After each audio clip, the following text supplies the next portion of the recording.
I don't know about you, pero I think people today in the church, wala na naglulong, wala na naghahangad na mapuspos. Nawa, hindi ikaw yung isa sa mga tao na kapag pumupunta ng church, okay lang matapos yung gawain nang hindi nararamdaman yung presensya ng Diyos. Nakakalungkot. Pero we always come in the church with our own agendas. Pumupunta tayo sa loob ng simbahan, may kanya-kanyang agenda. Gusto yung iba magbawas ng kasalanan, maglinis konsensya, maibsan yung kanilang pangangailangan at masabing nakapagsamba, pero walang nananabik sa presensya ng Diyos. Wala nananabik kay Jesus. Kulang na ang tao. Kulang na ang tao na tunay na naghahanap sa presensya ng Diyos. And I pray, this morning, maranasan mo ulit si Lord. I pray more than anything else, si Jesus yung makamtan natin ngayong umaga. Sino dito? Meron pa ba dito mga naghahangad sa presensya ng Diyos? Amen and amen. If you could just open your Bible with me. 2 Corinthians chapter 4, verse 8 to 9. 2 Corinthians chapter 4, verse 8 to 9.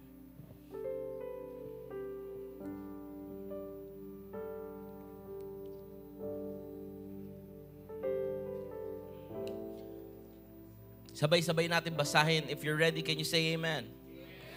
Hindi pa lahat handa. Antayin natin yung iba na maging handa. Lahat ng handa na, can you say amen? 2 Corinthians chapter 4, verse 8 and 9. 1, 2, 3, go. We are hard-pressed on every side, but not crushed. Perplexed, but not in despair. Persecuted, but not abandoned. Struck down, but not destroyed. Pagpalain ng Diyos sa kanyang salita. This morning, Lord, we ask of you, let us pray. Panginoon, inihiling namin sa iyo. Sa anumang pagod, anumang mga nangyayari sa amin. Salamat dahil ang kahabagan mo'y higit sa aming buhay. Sa mga oras, Panginoon, na hindi namin nakikita na kami nakatayo, hindi dahil sa aming sariling lakas. Hindi dahil sa aming sariling galing, diskarte, koneksyon, o kung anumang bagay na kaya namin pagmalaki, kundi nakatayo kami dahil sa kahabagan mo. Hinihingi namin ng tawad ang mga oras na nakalimutan namin ito. Sa oras na ito, Panginoon, salamat dahil paalahanan mo kami, palalakasin mo kami, pagagalingin, kakatagpuin mo kami ngayong umagang ito. Malaya kang kumilos sa lugar na ito. Buksan mo ang kalangitan at ibusag yung presensya sa kalagitnaan. At ang bawat isa sa amin mapuspos ng iyong banal na spirito. Salamat, Panginoon. Ngayon pa lang pinagagaling mo ng may sakit. Ngayon pa lang tinutugon mo na may pangangailangan. Ngayon pa lang pinagagalak mo na mga nalulungkot. Salamat, Panginoon, at lalabas kami lahat sa lugar na ito. Pinagtagumpay mo. Ito'y kiniklaim namin right now. We claim victory in the mighty name of Jesus. Yandarabasiki, yandarababasay. Oh, Jesus. We claim victory. We claim victory today. Thank you for the strength. Thank you for the strength. Thank you for that joy. Thank you for that peace. Salamat, Panginoon.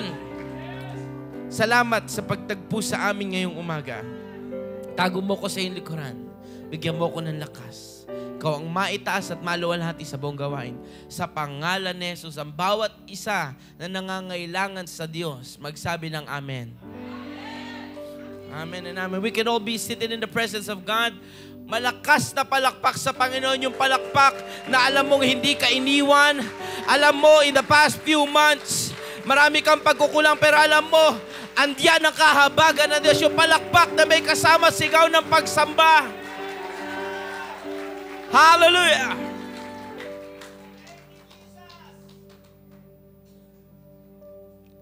Amen.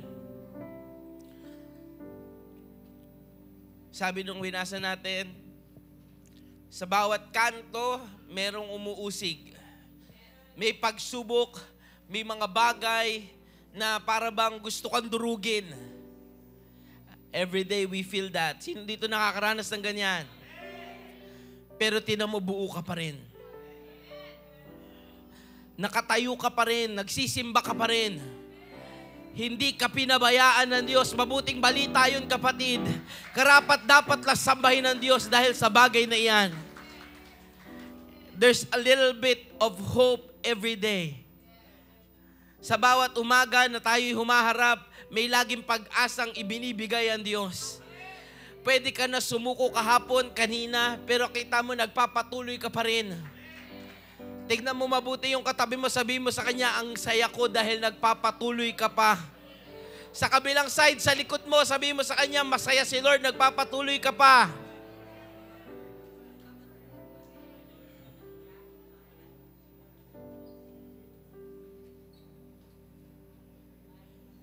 Sabi diyan, kung minsan nababagabag, perplexed but not in despair, nababagabag, nagugulumihanan, pero hindi nawawalan ng pag-asa. Alam natin laging may bagong gagawin ng Diyos. Alam natin may laging gagawin bago ang Diyos. And if I could share, in this past few weeks po, ako po ay, and I've been through tinangkaso po ako, nagkasakit ako simula Thursday last week. At hindi this week lang, last week pa po. At napagod ako. Siguro over fatigue at over gawa sa madaming bagay. At kung alam niyo po yung schedule ni Pastor Bus, makikita nyo, hindi po ako tumambay kung saan-saan. I've been preaching all over the place. Kung saan-saan, nag-mission po tayo hanggang sa Davao. Nagpunta tayo ng Hong Kong. Nag-preach tayo ng 3 churches. Kung napansin nyo po, at ako'y wala dito sa ating home church. I've been preaching all over the place. And siguro nag-take toll sa katawan ko, no? Bigla na lang sigurong binugbog yung katawan ko, tapos hindi ako pinatayo. So while I was in the mission, nasa mission po tayo sa Hong Kong, hindi ako nakakagalaw.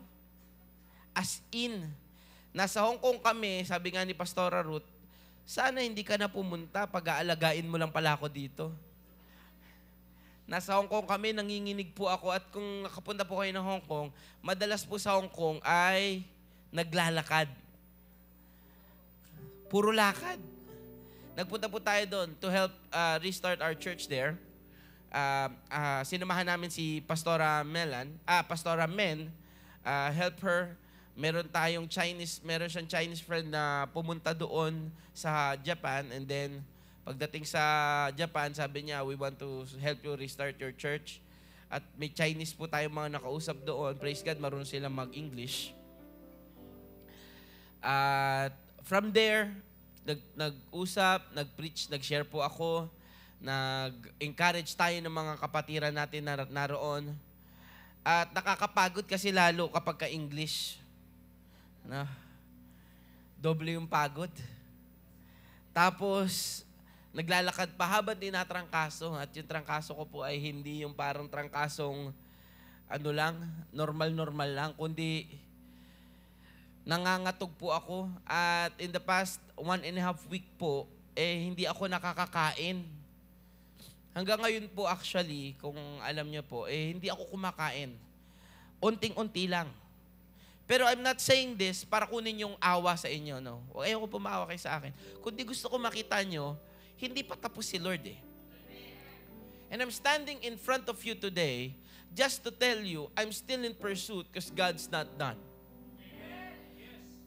Nagpapatuloy ako kasi alam ko hindi pa tapos si Lord. Gusto ko sabihin sa iyo at palakasin ka ngayong umaga, magpatuloy ka kasi hindi pa tapos ang Diyos. Pwede ba sabihin mo sa tatlong nasa paligid mo, magpatuloy ka kasi hindi pa tapos si Lord? Title po ng aking i-share ngayong umaga, I've been this and I've shared this already, but this is very timely today. Exhausted yet in pursuit. Our title for today is Exhausted Yet in Pursuit. Sabi doon, pagod, pero nagpapatuloy. Hello? Meron ba dito mga tao nagpapatuloy kahit pagod? Minsan, walang pag-asa, walang choice, no? Isa po sa mga tontawa kong mga nakalagay ngayon sa social media is yung words na yung mga kabataan ngayon, mga anak natin, pinipilit nating pumasok ng eskwela para may maganda silang kinabukasan, pero ayaw natin silang pilitin pumasok sa simbahan, doon may magandang buhay. Sino dito mga pinipilit yung anak nila pumasok ng eskwela para may magandang kinabukasan? Pilitin niyo po yung inyong mga anak, pamangkin, pumunta ng simbahan kasi may magandang buhay. Yes, ang totoo, minsan feeling natin, kagaya na binasa natin, para tayong pinabayaan. Sino dito nararanasan niyan parang pinabayaan?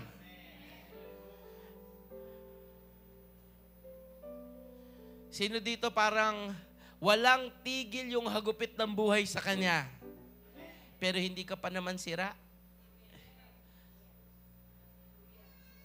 Kapag naririnig natin, natuwan-tawa ako tuwing naririnig ko yung salita na ito from Pastora Melan. Pag sinabi sa'yo, lagi ka na lang sinisiraan, okay lang yun. Kasi matagal ka nang sira. Binubuo ka pa lang ng Diyos. Hello? Pagka sinisiraan ka, okay lang yan, matagal na tayong sira. Wala nang masisira pa sa buhay natin. Ngayong natagpuan natin ang gagawa ng buhay natin, ngayong ka pa ba aayaw?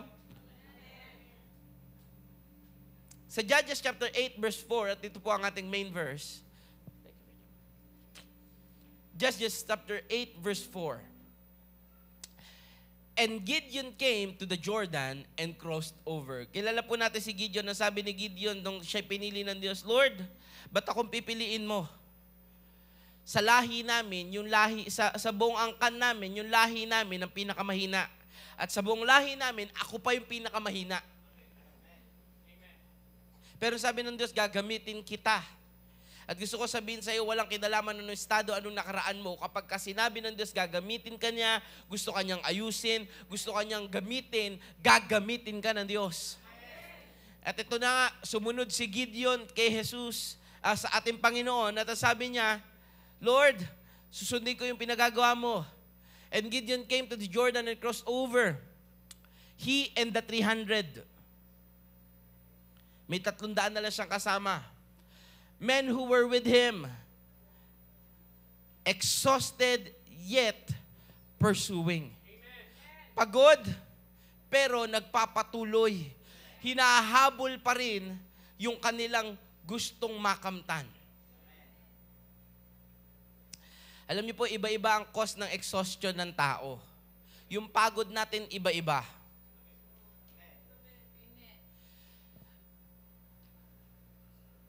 Some people are exhausted not because of anything else. Some are exhausted because of their own fault. Pagod ka dahil sa sarili mong kadahilanan. Ano yon? Some use their energy in things that they should have left alone. Yung mga bagay na dapat pinabayaan mo na, pinoproblema mo. Totoo, kaya tayo minsan pagod kasi lahat ng bagay, pinoproblema natin. Sample, yung dinaanan mo na tubigan na ginagawa. Nung nakita mo dahil dumaan ka, uminit ulo mo. Lahat pinapansin, totoo ba yon? May mga bagay na dapat pinabayaan mo na lang, pero dahil masyado kang Jollibee, no?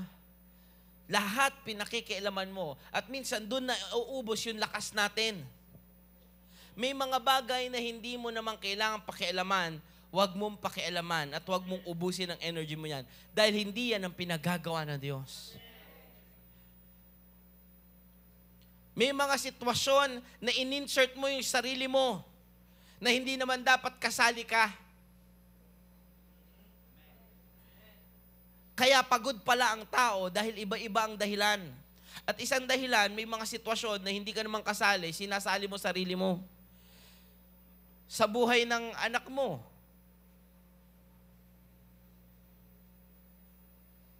Sa buhay ng best friend mo.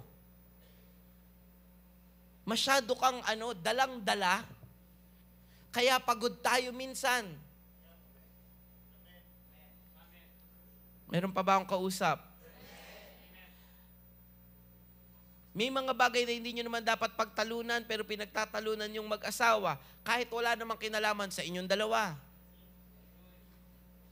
Yung iba na nai-stress dun sa hearing kay President Duterte. Ba't nai-stress ka? Hindi ka naman involved, hindi ka naman tuturo at papatawag dun. Bakit ka masyadong stress? Tingnan nyo, mas marami pa ang comment mo dun sa mga napapanood mo kaysa doon sa kagalakan na makita mo na may pagkain ka sa pagkainan.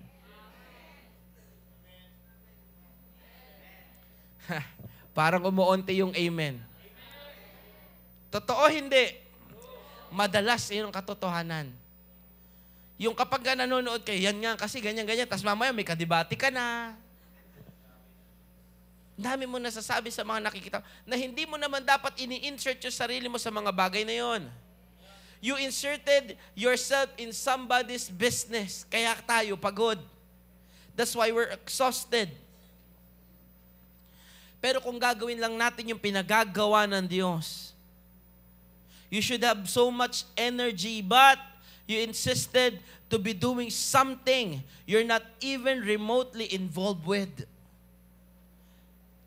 May mga bagay na wala ka naman talagang kinalaman, pilit mong sinasali ang sarili mo. Pasok tayo sa loob ng business world. Yung business ng kaibigan mo, pinoproblema mo ng husto, pinoproblema, hindi naman ikaw ang talagang dapat namang problema. Mas involved ka pa sa trabaho. Mas involved ka pa, kala mo pamamanahan ka.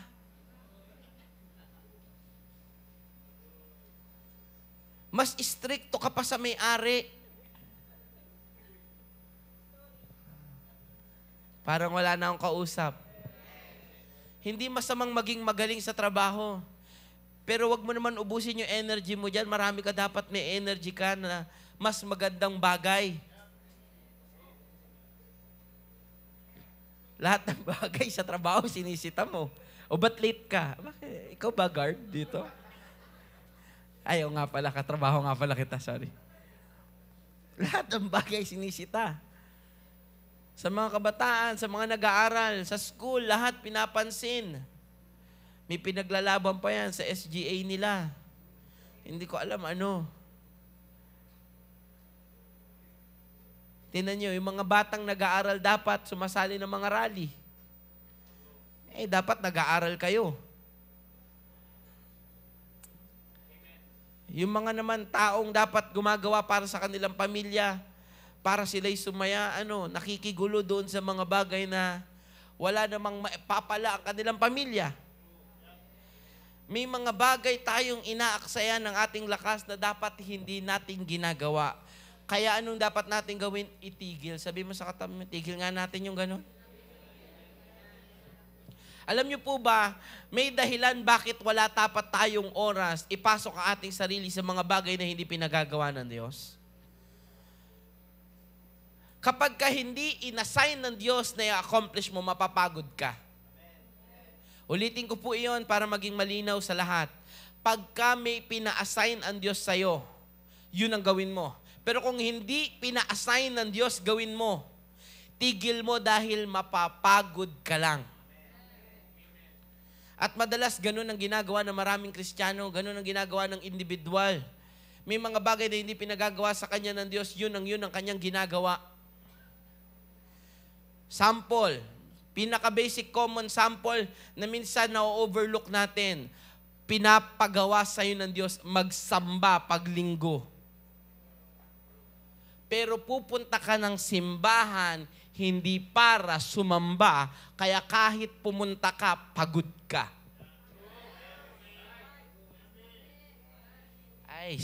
Hindi naintindihan nung iba. Di ba, Pastor, parang ginawa ko na rin naman? Ang problema, ginampanan mo lang, pero hindi mo ginawa yung pinagagawa sa'yo. Pumunta ka lang. Alam niyo po ba, laging sinasabi ni Mami Toy, pwede tayong magsama-sama dito physically, pero ang spiritual natin, magkakalayo ng isip. Ang ating mga espiritu, iba-iba na nga mga ginagawa ngayon. At totoo yun, pwede tayong magsama-sama physically, pero magkakalayo ng puso, ng isipan. At marami nagpupunta ng church, ganun din. Pumupunta ng simbahan, mas excited doon sa kwentuhan nila ni Kumare. Tumahimik. Mas excited, saan sila kakain mamaya?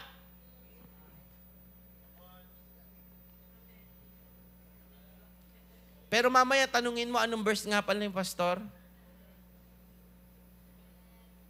Walang nagkwekwentuhan na ang ganda ng salita ng Diyos. Wala kasing totoong sumasamba na. Kasi may self-agenda yung marami. Hindi yung agenda ng Diyos, kaya pagod. Paunti ng paunti yung amen, ano? Whew. Nakakapagod. Kaya wala ka dapat oras dun sa mga bagay na hindi pinagagawa ng Diyos sa iyo kasi may pinagagawa ang Diyos sa iyo. Parang ang gulo pero dapat maintindihan nyo yun. Kaya dapat wala kang oras sa mga bagay na hindi pinagagawa ng Diyos sa iyo kasi may pinagagawa ang Diyos sa iyo. Dahil kung bibigyan natin ng oras yung mga bagay na hindi naman pinagagawa ng Diyos, mauubos yung energy natin. And then bukod sa mauubos yung energy natin, mapuprostrate ka kasi parang hindi ka sinasamahan ng Diyos. Mapapagod ka. Gusto ko malaman natin doon sa buhay ni Gideon, yung Jordan po is a transition place. It is a place where they were going to the promised land. Okay? It is from the wilderness to the promised land. By living the miracles, going to the promise. At gusto ko maintindihan natin, most of the time, we are only expecting miracles from God, kaya tayo pagod. Kaya nga siya miracle kasi it's once sa mahabang panahon. Bihira talaga mangyari. Kaya nga miracle eh. At doon tayo nabubuhay. But did you know that Christians are called not for miracles only, you are called for the promise? Kung mabubuhay ka para sa mga pinangako ng Diyos, hindi ka mapapagod. Kasi alam mo, ang pangako ng Diyos ay laging napangyayari. Hindi kagaya ng maraming iniisip ng marami. Isang miracle na lang ang kailangan ko, mangyayari na yung business. Isang miracle na lang kailangan ko, mababago na yung pamilya ko. Isang miracle na lang. Bakit ka kasi doon sa miracle nag-aantay? May pinangako naman ng Diyos. At ang problema po sa marami, alam nila may pangako ang Diyos, pero doon sila nakatuon sa miracle ng Diyos. May promise din si Lord and He's a promise keeper.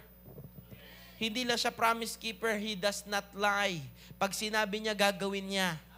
At gusto ko sabihin sa atin, doon sa nangyari kay Gideon, mula doon galing sila sa wilderness, galing sila sa bagay at sa lugar kung saan, puro miracles ang ginawa ni Lord. Ganun ang buhay ng Israelita, patungo sa promise, alam niya yon. Gusto ko sabihin sa atin, nang galing na tayo sa wilderness, galing na tayo sa mundo kung saan nabuhay tayo sa miracle, buti buhay pa ako. Ngayon, kilala mo na si Jesus, alam mo na ang pangako niya sa iyo, huwag kang mabuhay lang sa miracle na buti na lang buhay ka pa. Kundi alam ko pinangako ng Diyos sa ayos ang buhay ko. Alam ko pinangako ng Diyos pagyayamanin niya ako, ayusin niya ang pamilya ko, bibigyan niya akong kapayapaan, palalakasin niya ako, pagagalingin niya ako dahil pinangako niya iyon. They were pursuing not because it's gonna be a miracle. They're pursuing because it is what is promised. Uulitin ko po iyon, tatagalogin natin. Sila'y humahabol kahit pagod. Hindi para sa mangyari yung miracle sa buhay nila. Kaya sila nagpapatuloy kahit pagod kasi alam nila pinangako ng Diyos mangyayari sa kanila. Meron bang pinangako ang Diyos sa buhay mo? Ngayong umagang ito, ano man ang pagod natin, magpatuloy ka kasi yung pangako ng Diyos hindi nagbabago. Malakas na palakpak sa Panginoon. It is important to know that we should not only live in miracles but what God has promised for. And what God has promised for, He is faithful to complete it. At kung ano ang pinangako ng Diyos, handa siyang tuparin ito sa buhay mo. Ang tanong, alam mo ba ang mga pangako ng Diyos sa buhay mo? Meron na bang mga tinupad na pangako ng Diyos sa buhay mo? Sino dito may mga tinupad ng pangako ang Diyos sa buhay niya? Pwede bang pakita mo sa paligid mo? Isa akong patotoo ng pangako ng Diyos.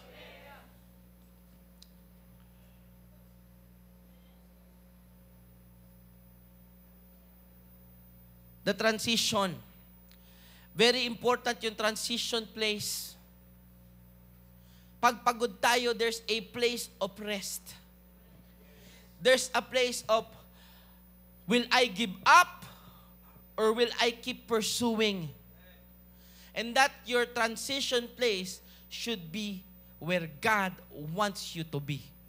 Napaka-importante na yung lugar na iyon, yung magta-transition sa iyo mula doon sa parang walang nangyayari, papunta doon sa eto na yung pangako ng Diyos. Kailangan importante maiposisyon mo ang iyong sarili kung saan gusto ka ng Diyos naroon. And ang tanong ko po sa buhay natin ngayon, yan ba yung gusto ng Diyos na posisyon natin? Diyan ba tayo gustong ilagay ng Diyos? Pwede kang nagmi-ministry, pero hindi nalulugod ang Diyos sa ginagawa mo. Pwede kang gawa ng gawa, pero hindi yan ang pinagagawa ng Diyos sa iyo.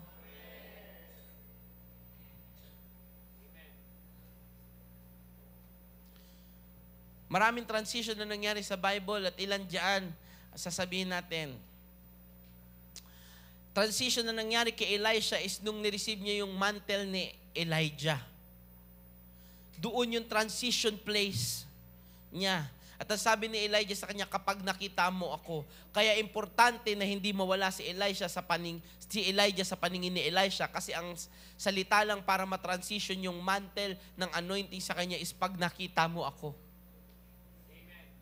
May mga bagay na sinasabi ang Diyos sa atin, kailangan makita mo. At kapag hindi mo nakita, ibig sabihin, para makita mo, nandoon ka. May lugar na pinapapuntahan sa iyo ang Diyos, may pinapapwestuhan ng Diyos sa iyo. Kailangan nandoon ka para ma-receive mo yung transition ng pangako ng Diyos.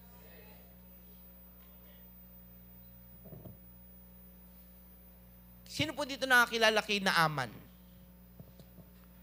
Si Naaman, yung may sugat sa buong katawan. No? Yung transition place niya, kakaiba. Kasi yung transition place niya, isang lugar kung saan napakarumi. Pero dahil doon pinili ng Diyos, at naroon siya sa oras na yon, kasama ng pagsunod at mapagpakumbabang puso, he became a leper to a person of testimony. To a man of testimony. Mula sa sugatang tao, merong ketong, papunta sa isang taong may patotoo. Kailangan kung nasaan ka pinapupunta, pinalulugar ng Diyos, kahit parang marumi. Totoo po yung Jordan River na lubugan ni Naaman ay sewer. Kanal. Doon bumabagsak lahat ng dumi ng mga bayan-bayan. Doon bumabagsak, kaya madumi yun.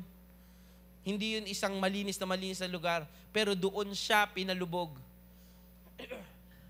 Pero dahil sa kanyang pagsunod, at kahit anong pagod niya na, Sinubukan niya na lahat ng gamot, mayaman siya, ginawa niya ng lahat.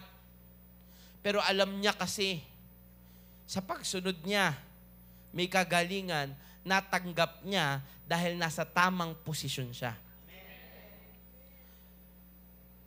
Yung babaeng inaagasan ng 12 taon, sa lahat ng lugar, pumunta siya at naubos na, ang sabi ng Biblia, naubos na halos ang yaman niya, kakahanap ng gamot sa kanyang sakit. Pero walang kayang magpagaling. Pero ang tamang posisyon niya pala, nakikinig kayong lahat, ang transition place niya pala ay sa paanan at sa laylayan ng Diyos. Ano nangyari sa kanya? Tingin niyo ba? Malaya yon? Ang sabi ng Biblia, dagsa-dagsa ang sumusunod kay Jesus. At siya bilang mahinang babae, gumagapang. Ano nangyari kaya sa kanya? Natadyakan, naapakan, nagulong-gulungan, ilang beses na stampede, pero sabi niya, hindi ako titigil hanggat hindi ko nahahawakan ng laylayan ng Diyos. Dahil nandoon yung transition ko mula sa aking miracle papunta sa pinangakong kagalingan. It was a long shot. Pero kapatid, hindi siya napagod. Kaya gusto ko sabihin sa iyo, may pangako ang Diyos sa iyo. It was a miracle that you are standing now. But I want you to understand, the promise of God shall be fulfilled. Keep pursuing. Huwag kang mapagod. Palakpakan nating malakas ang Panginoon.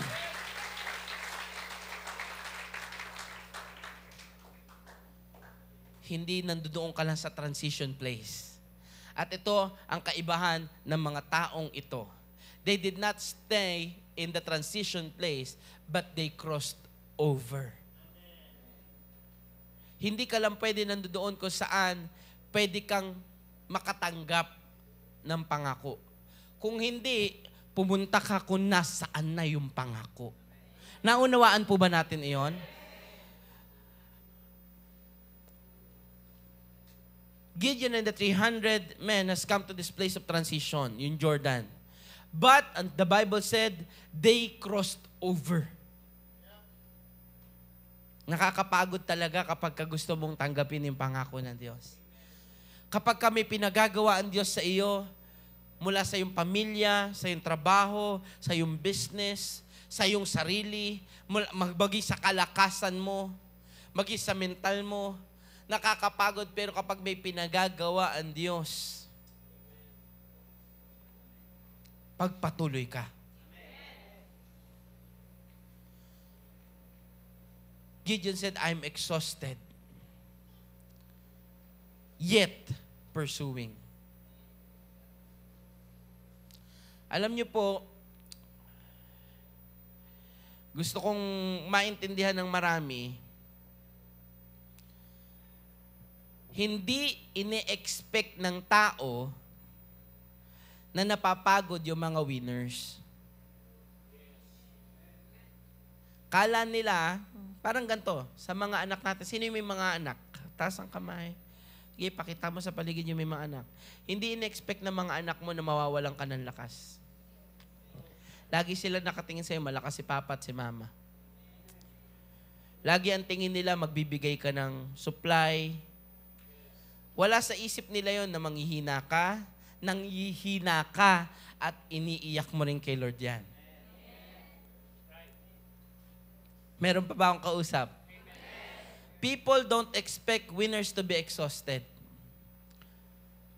People don't expect winners to be tired. They assume you are well. You are fine. Ini-expect nila, okay ka naman eh. Kaya mo yan. Ikaw pa ba? Pero ang totoo, sino dito aamin? Papagod din ako, Pastor.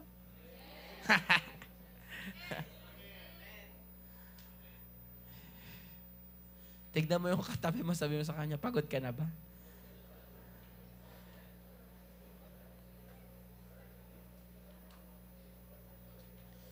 People don't know that there is a level of exhaustion that comes with winning.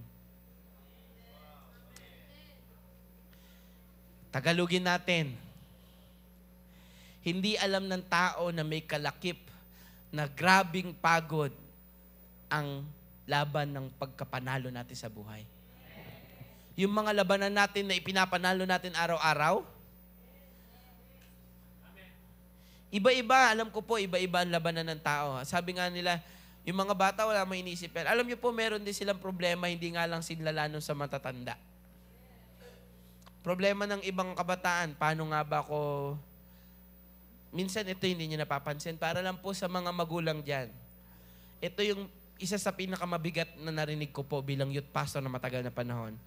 How could I win my parents' approval?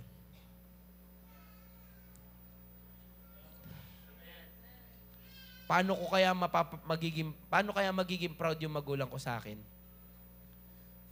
Hindi nila sinasabi yon, pero laban nila yun sa buhay. Gusto lang nila kayo maging proud. Hindi nyo man alam. Ako na po magsasabi kasi sa tagal ko naging youth pastor, sa dami ng aking kinounsel na kabataan, isa yan sa laging problema nila.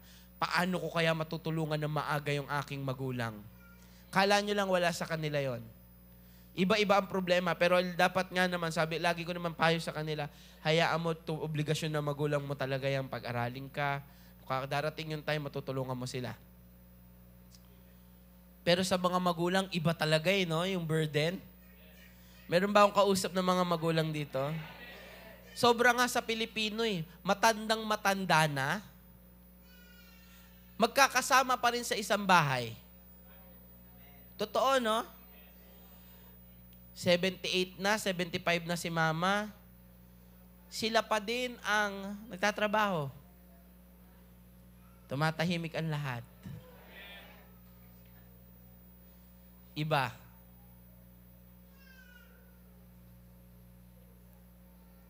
Hindi alam ng maraming tao na nakakapagod ipanalo yung buhay. Hindi lahat nakakakita niyan. Pero gusto kong sabihin sa iyo, ang importante, pinapanalo mo.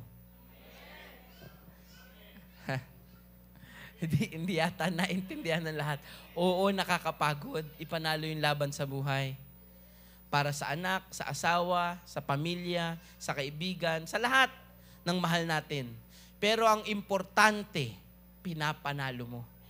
Pinipilit mo at nakikita ni Lord yung effort mo. Nakikita ni Lord na gusto mong magtagumpay. Kung hindi mo alam at alam kong kailangan mong marinig to, gusto kong sabihin sa iyo,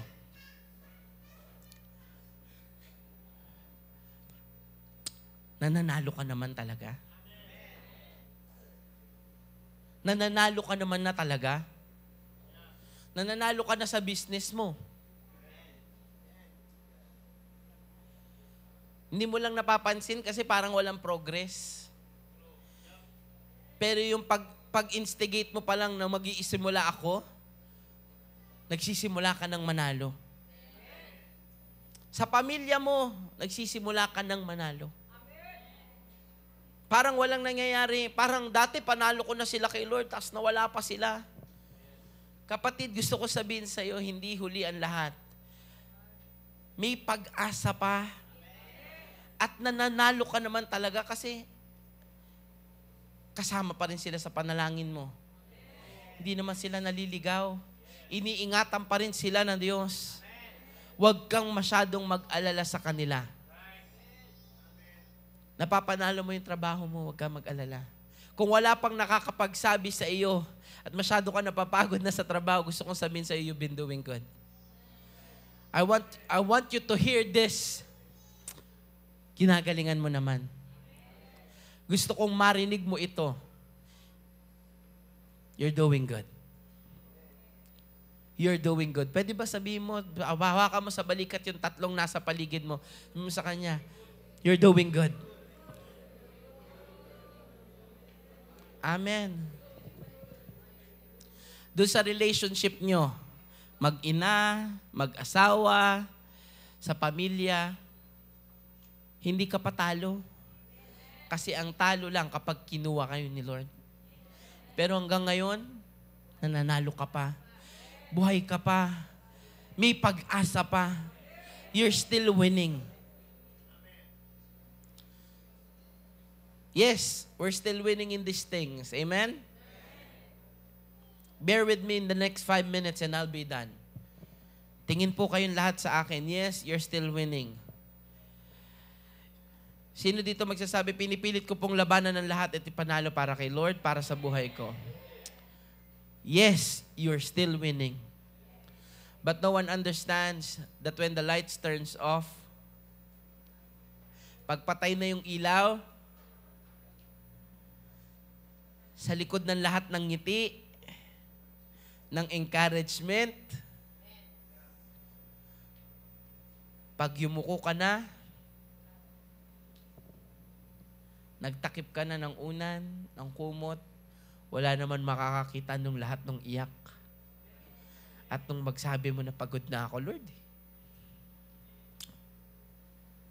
iyaw ko na eh.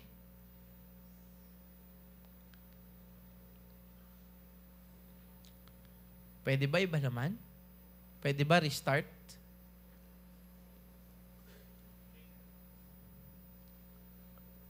May kausap pa ba ako?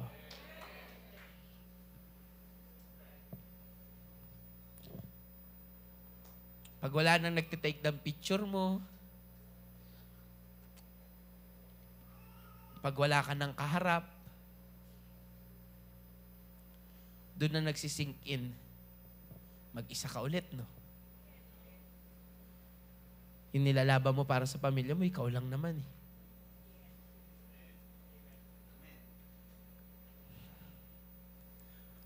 Tumatahimik ang lahat. Is this sinking in right now? I want to encourage you. They can see you preach. They can see you stand. They can see you smile. They can see you shake hands. They can see you cook. Prepare food. Encourage them. Pasok na, nak. Kaya nyo yan. Pero ikaw wala kang ganang tumayo.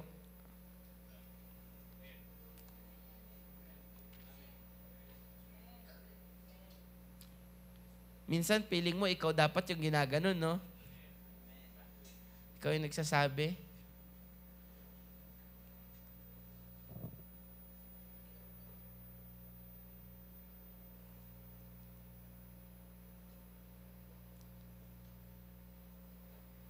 Gusto ko malaman mo, nakikita ng tao lahat ng binild mo. Lahat ng ina-accomplish mo, lahat ng ginagawa mo. Pero walang nakakakita ng lahat ng sugat ng kamay. Yung pagod ng katawan. Yung pagod ng emosyon at isip mo. Wala. At wala rin ko comfort sa'yo dyan. Pero isang magandang balita, ba't nagpapatuloy ka?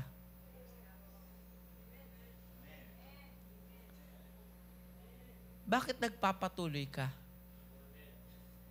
Kasi alam mo, hindi pa tapos ang Diyos. Dahil alam mo, kapag huminto ka ngayon, masyado nang malayo yung narating mo kaysa sa babalikan mo. Alam mo na kapag ka onting urong na lang, may breakthrough na napaparating. Yes. Sige, palakpakan natin ang Diyos. Yes, Gideon was tired. He was exhausted. But how can you win and still be tired? Nananalo ka naman. Ba't pagod ka pa rin? Isa lang. Noong transition time na nasa Jordan River sila, bago sila mag-cross over, kinausap siya ng Diyos.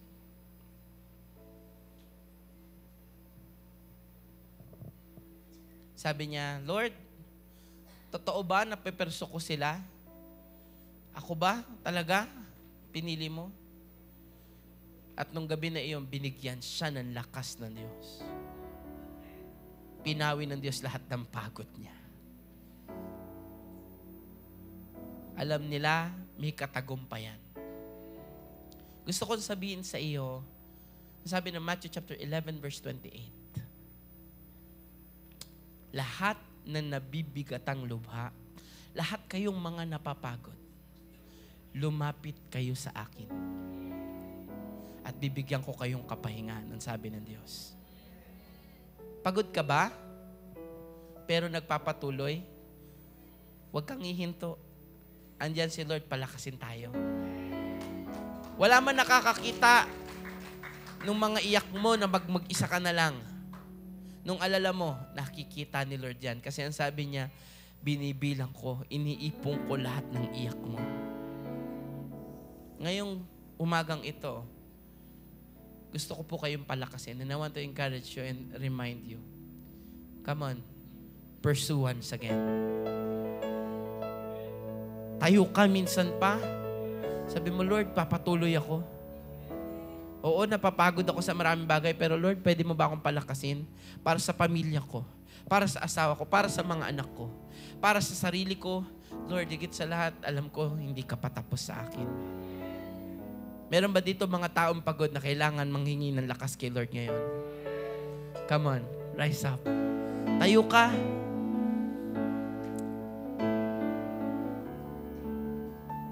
Whew. I feel the very presence of God in this